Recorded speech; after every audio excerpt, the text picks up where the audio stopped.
YouTuber Maridhas இன்றைக்கு கைது செய்யப்பட்டிருக்கிறாரு. அதுக்கு காவல்துறை ஒரு காரணத்தை சொல்லியிருக்கு. ஆனால் அது உண்மையான காரணமாக இல்லை அப்படின்றது நம்ம எல்லாருக்குமே தெரியுது.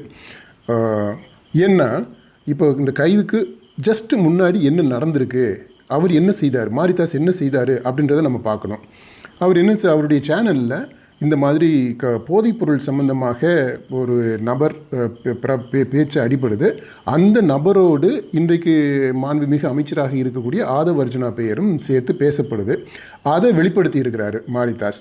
இப்போ மாரிதாஸ் செய்தது தவறு அப்படின்னா அதை வெளிப்படையாகவே இந்த அரசு அல்லது காவல்துறை சொல்லி அவர் மேலே சட்டப்படியான நடவடிக்கை எடுத்திருக்கலாம். ஆனால் அப்படி செய்யலை. அல்லது அவர் சொன்னது பாதி உண்மை பாதி பொய்யாக இருக்குது அப்படின்னா அவர் மேலே இந்த அவதூறு வழக்கு அப்படின்லாம் சொல்கிறாங்க இல்லையா, அப்படி ஏதாவது ஒன்று செஞ்சுருந்துருக்கலாம். இப்படி இந்த வெள்ளைக்காரர்களுடைய ஆட்சியை நினைவுபடுத்தக்கூடிய விதத்தில் அப்போ தான் அந்த கேகிங் ஆக்ட்னே சொல்லுவாங்க.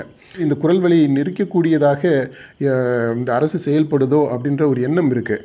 ஏன்னா இன்றைக்கு இந்த மெயின் ஸ்ட்ரீம் மீடியா எல்லாமே முழுசாக உண்மைகளை சொல்கிறது கிடையாது.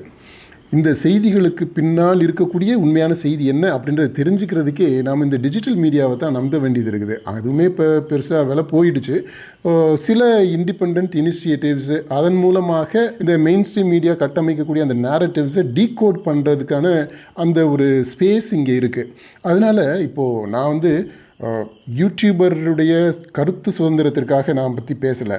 அதாவது உண்மையிலேயே என்ன நடக்குது அப்படின்றது தெரிந்து கொள்வதற்கான அந்த உரிமை, அதற்கான அந்த ஸ்பேஸு ஆடியன்ஸ் நம்மள ஆட்களுக்கு இந்த டிஜிட்டல் மீடியா மூலமாக தான் கிடைக்குது. அதையும் நம்ம இந்த கழுத்தை பிடிச்சி நெரிக்கிறது மாதிரி நெரிச்சிட்டா மொத்தத்துக்கே எந்த உண்மையுமே தெரியாமல் போயிடும்.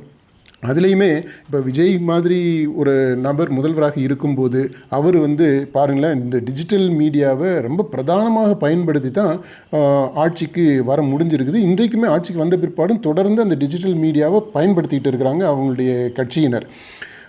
அந்த இமேஜ் ட்ரேடே இந்த டிஜிட்டல் மீடியா மூலமாக தான் நடந்துச்சு. இப்படிப்பட்ட ஒரு டிஜிட்டல் மீடியாவை அதிகமாக பயன்படுத்தி கொண்டிருக்கக்கூடிய முதல்வருடைய ஆட்சியில் இந்த மாதிரியான ஒரு நடவடிக்கை எடுக்கப்பட்டிருக்கு அப்படின்றத நம்ம வன்மையாக கண்டிக்கிறோம் அப்படின்னு சொல்கிறதா, இல்லை இது கவலைக்குரிய விஷயம் அப்படின்னு சொல்கிறதா, இல்லை என் பேரன் பக்கத்தில் உட்காந்துக்கிட்டு என்ன நீ இழுத்துக்கிட்டு இருக்கிற, பயந்துட்டியா குமார் அப்படின்றான்.